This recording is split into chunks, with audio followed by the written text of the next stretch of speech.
अब बात करते हैं यूपी के करंट अफेयर की। तो आय दृष्टि में जितने भी उत्तर प्रदेश से रिलेटेड करंट अफेयर है, उनको मैंने यहाँ पे कंपाइल किया हुआ है और साथ ही साथ यूपी के बजट को भी इंक्लूड किया हुआ है। तो इस टॉपिक से देखो यूपी के करंट अफेयर तो पूछता ही है, तो लेकिन इसमें बहुत ज़्यादा डिटेलिंग थी, तो मैं बहुत शॉर्ट में चीज़ें पूछता है, तो बहुत शॉर्ट में मैंने इसको कंपाइल किया हुआ है। तो बहुत कम टाइम में इसको कवर कर लेंगे। तो स्टार्ट करते हैं पहले। जो हमारा पहला पॉइंट है, वो है एशियन किंग वुलचर। तो महाराजगंज यूपी में इसको मतलब वुलचर के संरक्षण के लिए, गिद्धों के संरक्षण के लिए एक सेंटर बनाया जाएगा एशियन किंग वुलचर का। कहाँ पे? महाराजगंज डिस्ट्रिक्ट में।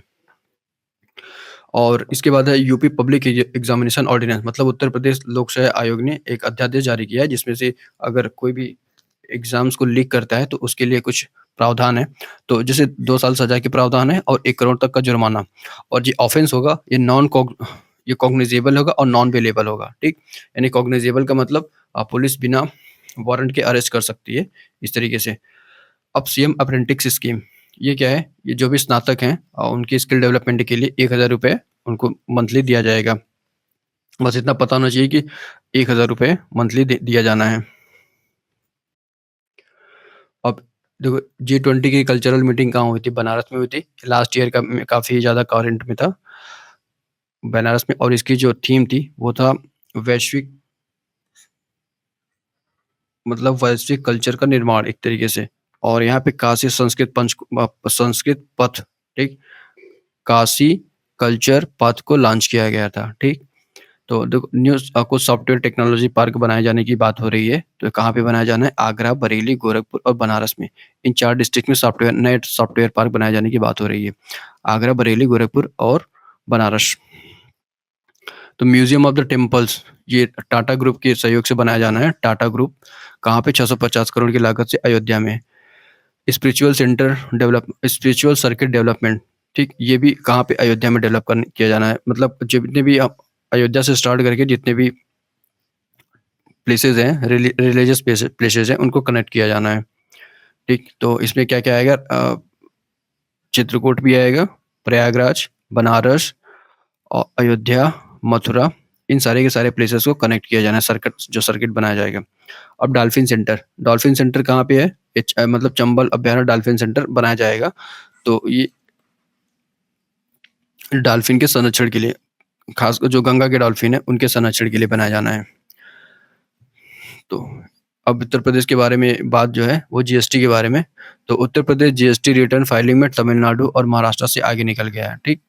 तो ये काफ़ी अच्छी बात है। तो ये फैक्ट मैंने इंक्लूड किया है क्योंकि यूपी के डेवलपमेंट को शो करता है।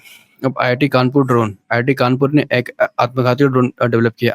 आत्मघाती ड्रोन क्या होते हैं कि वो जाकर के टारगेट को अटैक करके खुद को भी डिस्ट्रॉय कर लेंगे, लेकिन टारगेट को पहले प्रिसाइज अटैक करेंगे, फिर उसके बाद खुद को भी डिस्ट्रॉय कर देंगे।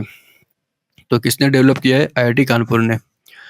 और यूपी पीएपी प्रोग्राम, ये क्या है? जो निम्न कार्बन खेती के लिए विश्व बैंक के साथ सहयोग है। निम्न कार्बन खेती का क्या मतलब है? तो जो कार इसका सिंपल सा मतलब है, एग्रीकल्चर में जीरो जीरो बेस्ड कार्बन को इंक्लूड किया जाना है, ठीक? तो जो हमें पता होना चाहिए वो ये बात है कि ये विश्व बैंक के सहयोग से किया जा रहा है। अब आपदा राहत प्रशिक्षण केंद्र, ये कहाँ खोला जाएगा? बरेली और झांसी में, ठीक? Disaster relief training centre Bareilly और झांसी में खोले जाने हैं। और कुछ नए एक्सप्रेसवे यूपी में बनाए जाने की बात हो रही है। अभी इन पे पूरी तरीके से सहमति नहीं बनी है, लेकिन राज्य के भीतर कनेक्टिविटी के लिए 4 नए एक्सप्रेसवे बनाए जाने हैं, ठीक? तो मातृभूमि योजना में क्या होगा? नागरिक गाँव के बुनियादी ढांचे में 50% सरकारी फंडिंग के साथ योगदान कर सकते हैं। इसका मतलब है कि जो अगर कोई भी अपने गाँव का डेवलपमेंट करना चाहता है, तो उसके लिए 50% वो खुद इन्वेस्ट करेगा, बाकी 50% यूपी गवर्नमेंट इन्वेस्ट करेगी, ठीक? तो कौन-सा योजना है? मातृभूमि योजना। जो नेक्स्ट है हमारा सस्टेनेबल सिटी चैलेंज, तो बनारसी टोयोटा की सततता और चुनौती में शामिल है। देखो, सस्टेनेबल डेवलपमेंट सिटीज़ के लिए तो इसमें जो टोयोटा टोयोटा कंपनी है, तो बनारस में इसने इस तरीके का इनिशिएटिव स्टार्ट किया था सस्टेनेबल सिटी चैलेंज में।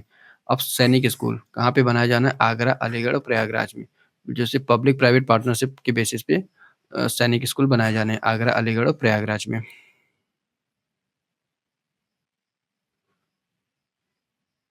और नेक्स्ट है सारस crane census.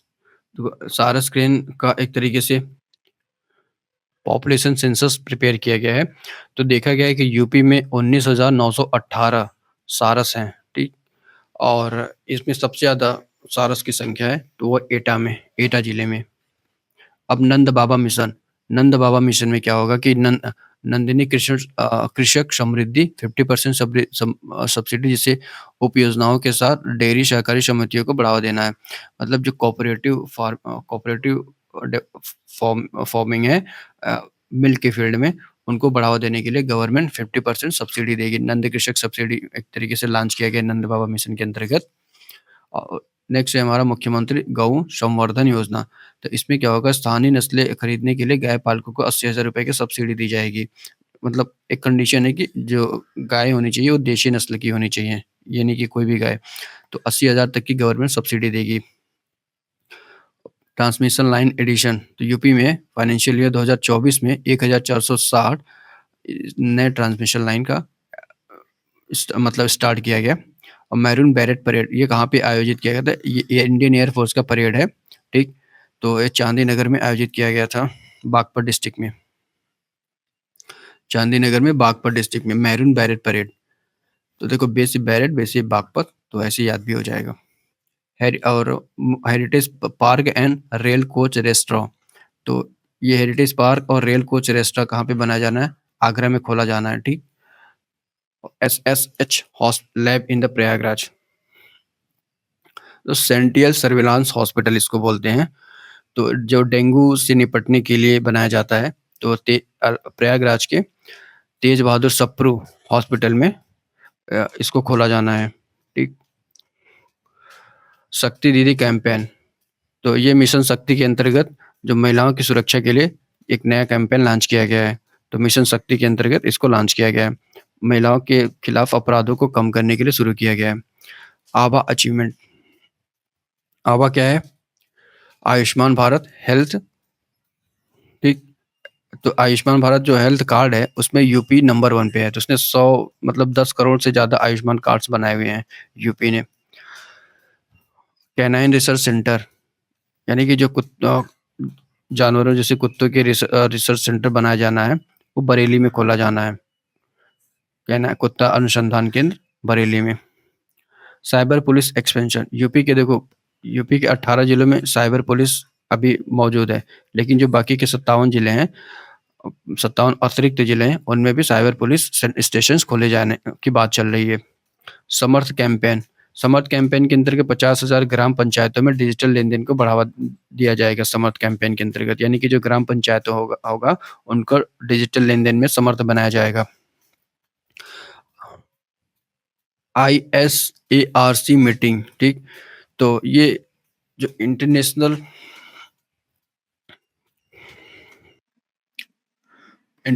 Rice research institute जो है, तो उसका जो रीजनल ऑफिस खोला जाएगा वो बनारस में।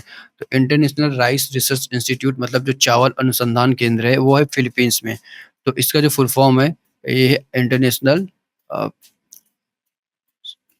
मतलब साउथ एशियन राइस सेंटर बनेगा, ठीक? साउथ एशियन राइस सेंटर, ये कहाँ पे, बनारस में बनाए जाने की बात हो रही है। तो अब next fact, UP sugar production के मामले में नंबर 1 पे है। महाराष्ट्र किसको पीछे किया है, तो महाराष्ट्र को। धरोहर काशी की, तो देखो काशी की जितने भी एंशियंट इमारतें हैं उनको सम्मानित करने के लिए धरोहर काशी की जो फंक्शन है उस प्रोग्राम को आयोजित किया गया था बनारस में। अन्नपूर्णा स्टोर, तो पायलट प्रोजेक्ट पे इसको स्टार्ट किया गया है बरेली में। श्री राम परिवार भक्ति, तो ये विशाल भारत संस्थान द्वारा महादीक्षा संस्कार कार्यक्रम आयोजित किया गया था अयोध्या में, ठीक? श्री राम परिवार भक्ति की तरफ से तो महादीक्षा कार्यक्रम का आयोजन किया गया था अयोध्या में। फार्मा रिसर्च इंस्टीट्यूट, तो फार्मा रिसर्च इंस्टीट्यूट कहाँ पे खोला जाना है, तो लखनऊ और ललितपुर में। फार्मा रिसर्च इंस्टीट्यूट लखनऊ और ललितपुर में खोला जाना है।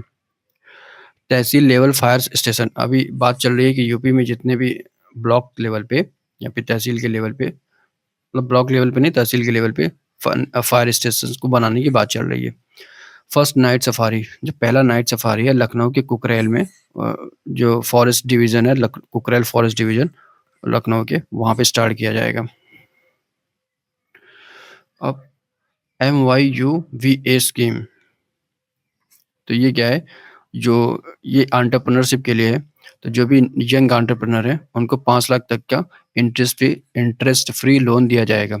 हाईटेक गवर्नमेंट स्कूल, तो बनारस में 7 स्कूलों को कॉर्पोरेट जैसी सुविधाओं के साथ अपग्रेड करने का प्रोजेक्ट अलंकार के तहत ये कार्यक्रम स्टार्ट किया गया है। हाईटेक गवर्नमेंट स्कूल बनाया जाएगा, सारे के सारे गवर्नमेंट स्कूल्स को अपग्रेड करने की बात हो रही है। प्रोजेक्ट प्रवीण के अंतर्गत कक्षा 9 से 12 में 61,000 छात्राओं के लिए कौशल विकास प्रशिक्षण स्टार्ट किया जाएगा। वुमेन्स यूनिवर्सिटी, कहाँ पे, गोरखपुर में महिला विश्वविद्यालय खोले जाने की योजना बन रही है गोरखपुर में। त्रिनेत्र ऐप, तो ये यूपी पुलिस का ऐप है। तो इसमें क्या होगा कि अपराध रोकथाम और जांच के लिए नया प्लेटफॉर्म बनाया जाएगा, ठीक। तो एक तरीके से एआई बेस्ड प्लेटफॉर्म होगा, आर्टिफिशियल इंटेलिजेंस बेस्ड, जो कि अपराध को रोकने में और जांच में सहयोग करेगा। Water taxi in the Banaras, देखो बनारस में अब 80 घाट पे वाटर टैक्सी स्टार्ट किया गया। तो ये कहाँ से करेगा, नमो घाट से लेकर के 80 घाट को कनेक्ट करेगा। तो केरल के जल मेट्रो से प्रेरित है, नमो घाट को 80 घाट से कनेक्ट करेगा, ये हमारे लिए इंपॉर्टेंट फैक्ट है। अब आयुष्मान कार्ड के मामले में यूपी उत्तर प्रदेश 5 करोड़ से ज़्यादा आयुष्मान कार्ड जारी करने वाला स्टेट बन गया है। मसान होली फेस्टिवल, ये कहाँ पे, बनारस में आयोजित किया गया था। मतलब हर साल आयोजित किया जाता है मसान होली फेस्टिवल को बनारस में, ठीक। मशान का मतलब होता है जो शमशान में, एक तरीके से मशान शमशान से रिलेटेड है। तो वहाँ की जो राख होती है उसकी होली खेली जाती है। और लखनऊ एरो सिटी, तो दिल्ली और हैदराबाद के समान नया कॉर्पोरेट हब बनाए जाने की बात हो रही है लखनऊ में, ठीक। जैसे कि दिल्ली में है, हैदराबाद में, तो इसी तरीके से लखनऊ में एरो सिटी बनाए जाने की बात हो रही है। अब पंचायत रेवेन्यू के बारे में, तो यूपी में राज्य राजस्व का करीब 2.5% पंचायतों को दिया जाता है, ठीक, जो कि सारे स्टेट्स में सबसे ज़्यादा हाईएस्ट एमंग स्टेट्स। मतलब यूपी में पंचायतों को जो पैसे का डिवोल्यूशन है वो काफ़ी मतलब सारे स्टेट से बेटर है, करीब 2.5% है। सोलर सिटी, तो पूरे इंडिया में 100 सोलर शहरों को बनाने की बात चल रही है, जिसमें से अयोध्या भी शामिल है, ठीक। अभी पूछेगा यूपी का कौन सा सिटी शामिल है, तो अयोध्या शामिल है।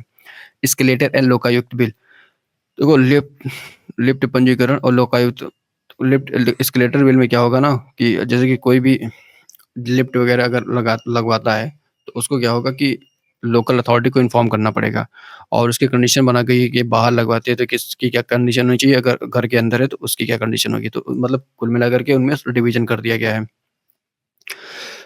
और लोकायुक्त के बारे में ये है कि लोकायुक्त का कार्यकाल 5 वर्ष कम कर दिया गया है, ठीक। तो 5 वर्ष कम कर दिया गया है, लेकिन एज को 70 साल रखा गया है। अब कल्की धाम ये 5 वर्ष कम करके 65 कर दिया गया है।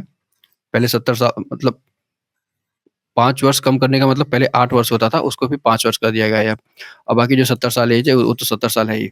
8 से इसको 5 कर दिया गया है। कल्की धाम की आधारशिला प्रधानमंत्री नरेंद्र मोदी ने संभल में रखी।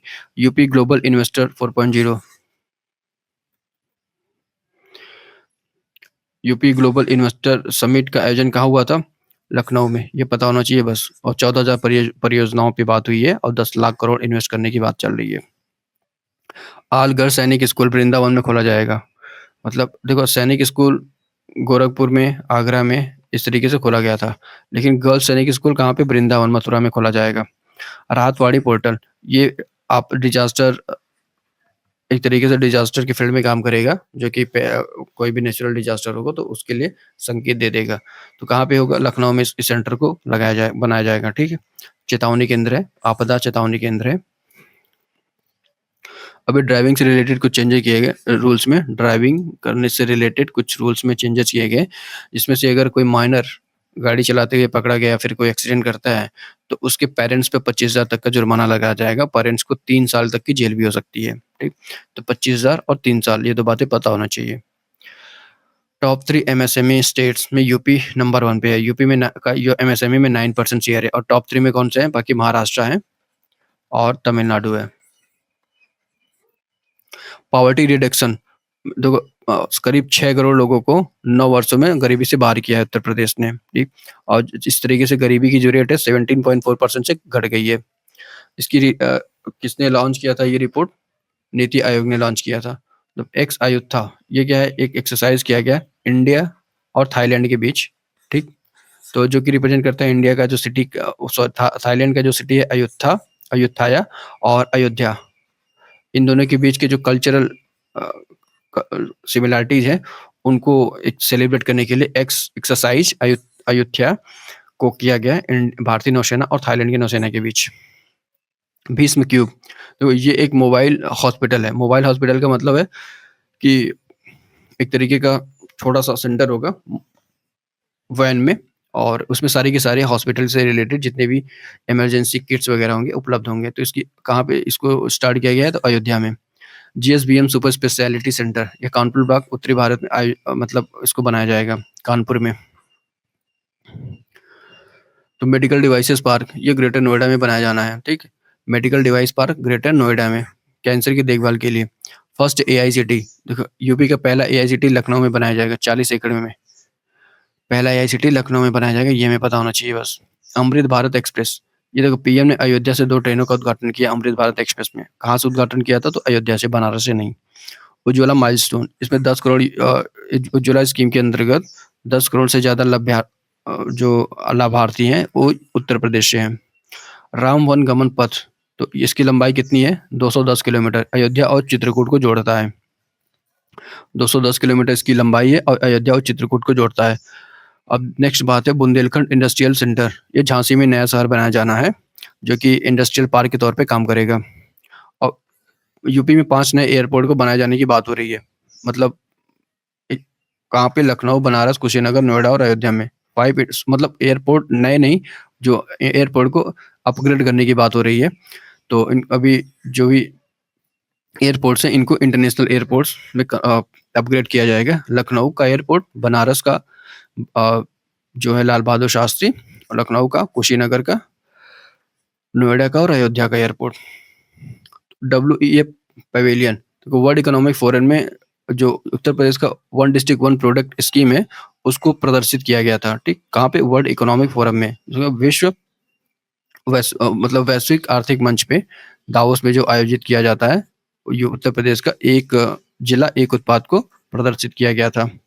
हेल्थ एटीएम स्टार्ट किया गया है। ठीक, हेल्थ एटीएम में क्या होगा कि जिस तरीके से एटीएम में पैसे के बारे में जानकारी निकलती है, उसी तरीके से हेल्थ एटीएम में क्या होगा, जो भी हमारे बॉडी से रिलेटेड डाटा है वो मतलब उनको रखा जा सकता है और उनसे रिलेटेड डाटा कहीं पे भी यूज किया जा सकता है। पोटैटो सेंटर आगरा में खोले जाने की बात हो रही है। ठीक, एक नया पोटैटो रिसर्च सेंटर बनाया जाएगा आगरा में। एडवांस पेडियाट्रिक सेंटर, ये SGPGI लखनऊ में खोला जाएगा। ठीक, जो कि बच्चों की देखभाल के लिए होगा। पेडियाट्रिक सेंटर SGPGI लखनऊ में।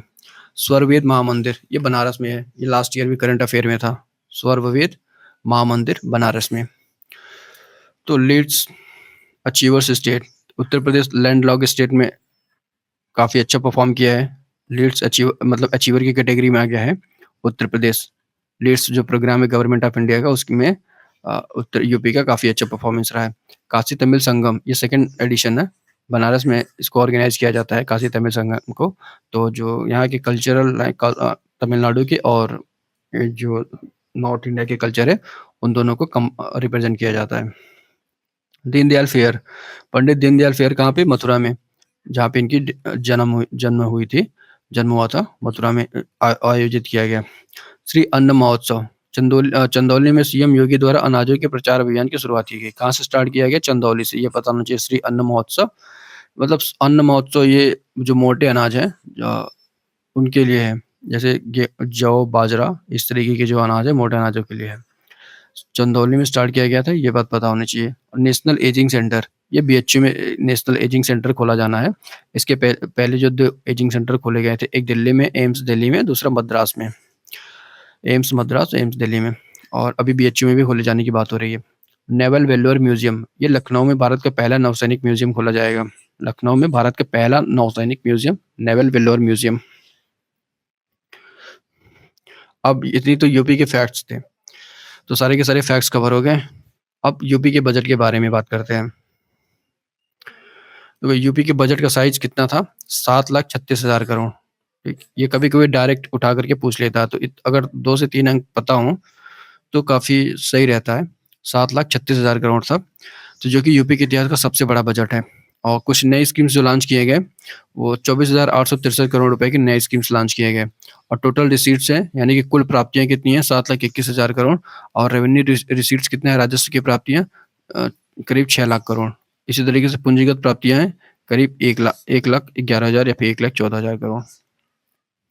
इतनी डाटा इंपॉर्टेंट थी। और भी कुछ बातें हैं, जैसे कि स्टेट ओन टैक्सेस, राज्य का स्वयं का कर जो मिला है वो 2,70,000 करोड़, यानी कि जो टैक्सेस उसको मिले हैं, जो कि जीएसटी के अंतर्गत ही आएंगे एक तरीके से। केंद्र कर में हिस्सा है 2.18 लाख करोड़। ठीक, राज्य ने इतना कमाया है और बाकी सेंटर से इसको इतना मिलने वाला है। इसका मतलब सिंपल सा यही मतलब है। पावर की फील्ड में यूपी पावर ट्रांसमिशन में 16,348 मेगावाट से बढ़कर के 28,900 मेगावाट का एक तरीके से हो गया है। अब इसका लक्ष्य कितना है, 31,500 मेगावाट 2024 एंडिंग तक इसका टारगेट रखा गया है। तो जब गवर्नमेंट आई थी तब 16,348 मेगावाट था। अभी क्या है, 28,000 तक, करीब 29,000 को टच कर लिया है। अभी 2,000 मेगावाट और करना है, 31,500 मेगावाट अभी तक जाना है 2023-24 तक। और मेजर एलोकेशन के मामले में सबसे ज़्यादा एलोकेशन राजस्व को हुआ, फिर पूंजीगत व्यय, फिर पेंशन को, फिर अयोध्या के विकास के लिए। ये कुछ इंपॉर्टेंट फील्ड है जहाँ पे बजट का एलोकेशन किया गया है। और रूपी कम फ्रॉम रूपी गोज टू, ये क्या है, मतलब स्टेट को पैसे ज़्यादातर कहाँ से मिलते हैं, कौन से सेक्टर से, किस तरीके से, और इस स्टेट का जो ज़्यादातर खर्च है, जो ज़्यादातर व्यय है, वो कहाँ पे होता है।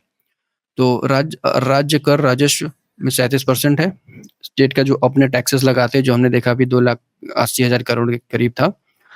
और सेंटर का जो टैक्स है वो 30% है, वो जो कि 2,11,000 के करीब था, तभी तो 37% ये है। इसे 2,70,000 के करोड़ था, ये राज्य का अपना टैक्स है। और सेंटर का जो है 2,18,000 करोड़ मिलने वाला है। तो ये हो गया 37% और 33%। और जो सेंटर ग्रांट देती है, केंद्र अनुदान, वो करीब 13% है। 13% सेंटर का ग्रांट है। और इसी तरीके से जो सार्वजनिक ऋण प्राप्तियां हैं, सार्वजनिक ऋण प्राप्तियां मतलब पब्लिक डेट रिसीट, वो करीब 16% है। जो हमारे लिए जो इम्पोर्टेंट था वो यही है। ये जो स्टेट का टैक्स कितना है, सेंटर का कितना है, सेंटर का ग्रांट्स है। अगर ये 3 पता होने चाहिए और बाकी पता हो तो ठीक है। पब्लिक डेट रिसीट्स 16% है। और गैर कर राजस्व मतलब टैक्सेस के अलावा जो जहाँ से पैसे आते हैं वो करीब 3.5% है। सार्वजनिक लेखा प्राप्तियाँ 0.8% है। ऋण एवं अग्रिम वसूली 0.5% है। ठीक, तो ये हमको 3 पता होने चाहिए कि स्टेट का अपना टैक्स रेवेन्यू कितना है, और सेंटर से कितना मिलता है, और सेंटर से कितना ग्रांट मिलता है। और कैपिटल एक्सपेंडिचर पूंजीगत व्यय में 21% है, जो कि काफ़ी अच्छी बात है। और सैलरीज गवर्नमेंट एम्प्लॉय की करीब 13% दिया जाता है, ये भी ठीक है।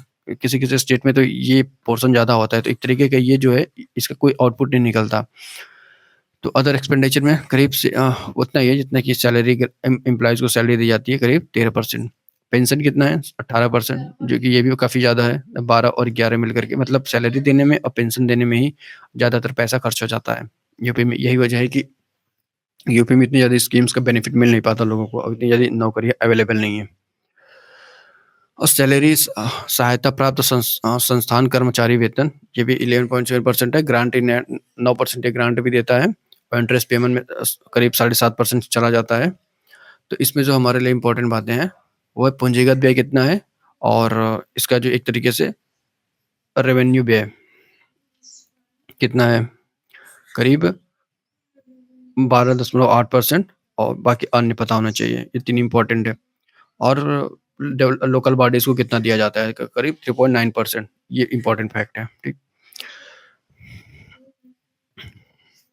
अब आते हैं अनाउंसमेंट, जो मेजर अनाउंसमेंट्स किए गए हैं डिफरेंट डिफरेंट सेक्टर्स के लिए, वो क्या क्या है।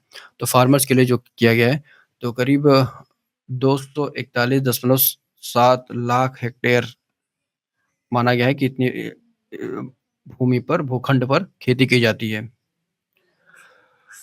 तो कृषि विकास का जो लक्ष्य रखा गया है 5.1% रखा गया है, कि मतलब जितना अभी पिछले साल से था उसके मुकाबले 5.1% इस बार ज़्यादा होगा।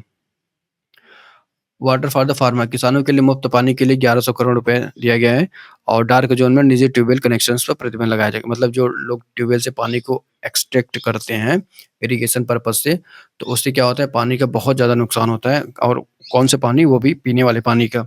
तो उस पर रोक लगा करके जो कैनाल्स वगैरह हैं, उनका और एक तरीके से रिनोवेशन कराया जाएगा और उनको मुफ्त में पानी दिए जाने का मतलब कम टैक्सेस पे, शुल्क पे पानी दिया जाएगा। करीब उसके लिए बजट लाया गया है 1100 करोड़ का। किसान क्रेडिट कार्ड केसीसी के लिए 37 लाख कार्ड अक्टूबर 2023 तक वितरित किए गए हैं। पीएम किसान योजना के तहत 63,000 करोड़ इसके लिए बजट में आवंटित किया गया है। किसके लिए? केसीसी के। अब crop insurance and compensation scheme, तो जो भी आपदा से जो कृषि को नुकसान पहुंचता है फसलों को, 10 लाख किसानों को 831 करोड़ का मुआवजा के लिए बजट में प्रावधान किया गया है। 831 करोड़ का मुआवजा। एम्प्लॉयमेंट और रोजगार के लिए क्या है? सीएम युवा स्वरोजगार योजना के तहत करीब 22 लाख अभ्यर्थियों के लिए एमएसएमई क्षेत्र में करीब 1,80,000 नौकरियां सृजित करने की, नए नौकरियां सृजन करने की बात चल रही है। तो 22 लाख करीब करीब मान लीजिए 22.5 लाख या 22.25 लाख और करीब 1,80,000 लोगों के लिए। इंफ्रास्ट्रक्चर के मामले में गंगा एक्सप्रेसवे, अभी पिछले साल ही गंगा एक्सप्रेसवे पे क्वेश्चन पूछा था कि गंगा एक्सप्रेसवे सेंटर की योजना है या फिर स्टेट की, तो उसमें सही ऑप्शन था स्टेट की, क्योंकि स्टेट के बजट में इसकी बात हो रही है। तो इसके लिए 2,057 करोड़ बजट में प्रावधान किया गया। गंगा एक्सप्रेसवे, गंगा एक्सप्रेसवे करता है क्या? आगरा को लखनऊ, मतलब गंगा एक्सप्रेसवे प्रयागराज को मेरठ से जोड़ता है और इसी से लिंक कर दिया जाएगा आगरा लखनऊ एक्सप्रेसवे और पूर्वांचल एक्सप्रेसवे, और इन दोनों को लिंक करने के लिए 500 करोड़ का एक्स्ट्रा बजट में प्रावधान किया गया है। और स्वास्थ्य के फील्ड में क्या है? मातृ मृत्यु दर 2022 में घटकर 167 प्रति लाख हो गई थी, जो कि 2014 में 285 थी। अभी भी ये बहुत ज़्यादा है। और शिशु मृत्यु दर भी 38 प्रति लाख हो गई है 1000 पर। ठीक, देखो मातृ मृत्यु दर, जो प्रेग्नेंट वाइफ होती हैं तो उनकी जो डेथ होती है उनको 1 लाख में कंसीडर किया, मतलब कैलकुलेट किया जाता है, और जो बच्चों की मृत्यु है पर 1000 में उनको देखा जाता है, कैलकुलेट किया जाता है। अब एनर्जी सेक्टर के बारे में, तो यूपी में कुछ अभी हमने ऊपर ही बात किया था, सौर शहर बसाए जाने की बात चल रही थी अयोध्या में और बनारस में भी। तो पावर ट्रांसमिशन क्षमता 28,900 मेगावाट से बढ़कर के 21,500 हो गई। ये अभी हमने देखा था। ठीक, मतलब 28,000 तक बढ़ गई है 900, अभी हमको 31,500 तक डिस्टेंस कवर करना है। ठीक, 2024 लास्ट तक इस इतना करने का टारगेट है गवर्नमेंट का। और एविएशन के फील्ड में, यानी कि जो कुछ हवाई अड्डों को इंटरनेशनल हवाई अड्डों में बदलने की बात हो रही है, कुछ जगहों पर नए हवाई अड्डे बनाने की भी बात हो रही है। तो जैसे अलीगढ़, आजमगढ़, मुरादाबाद, श्रावस्ती में हवाई अड्डे बनाए जाने की बात हो रही है। और मेयरपुर, सरवासा पर भी काम जारी है। मेयरपुर कहाँ पे? ये है सोनभद्र में। ठीक, और अलीगढ़, आजमगढ़, ठीक, अली आजम, मुरादाबाद और श्रावस्ती, यहाँ पे नए हवाई अड्डे बनाए जाने की बात हो रही है। अच्छा, मेन पर्पज यही है टूरिज्म डेवलपमेंट के लिए। और ग्रीन बजट के लिए कितना आवंटित किया गया है? तो ग्रीन बजट के लिए 31,000, मतलब एक तरीके से ग्रीन बजट में क्या होगा कि जो ग्रीन इनिशिएटिव्स हैं उन पर फोकस किया जाएगा। ग्रीन इनिशिएटिव्स यानी कि जो क्लाइमेट चेंज को कम करे और ग्रीन हाउस गैसेस के उत्सर्जन को कम करे। तो इसका लक्ष्य क्या है? 31,500 मेगावाट नवीनीकरण ऊर्जा। ठीक, अब समझ में आ गया ये 31,500 मेगावाट क्या है? तो 28,900 को अचीव कर लिया है गवर्नमेंट ने, अभी 31,500 तक का डिस्टेंस कवर करना है। ठीक, तो बाकी इंडिया का first state with green tagging budget climate, मतलब इंडिया का पहला स्टेट बन गया है एक तरीके से जिसने ग्रीन बजट को लॉन्च किया है, मतलब बजट में ग्रीन बजट को शामिल किया है। उत्तर प्रदेश पहला स्टेट है जिसने ग्रीन बजट जैसा कुछ अपने बजट में शामिल किया है। तो जो हमारा टारगेट 31,500 का, उसमें से हमने करीब 28,900 अचीव कर लिया है मेगावाट। तो ये था उत्तर प्रदेश की करंट अफेयर। आज देश में जितने भी इंपॉर्टेंट थे मैंने उनको सारे के सारे करंट अफेयर को कवर कर लिया। अब ठीक है, जिसको पढ़ना हो तो पीडीएफ लेकर के पढ़ सकता है। बाकी ज़्यादा नहीं, 3 से 4 पेज का पीडीएफ है। इतने में सारे के सारे यूपी के बजट और यूपी के जितने भी फैक्ट्स थे वो सारे के सारे कवर हो गए।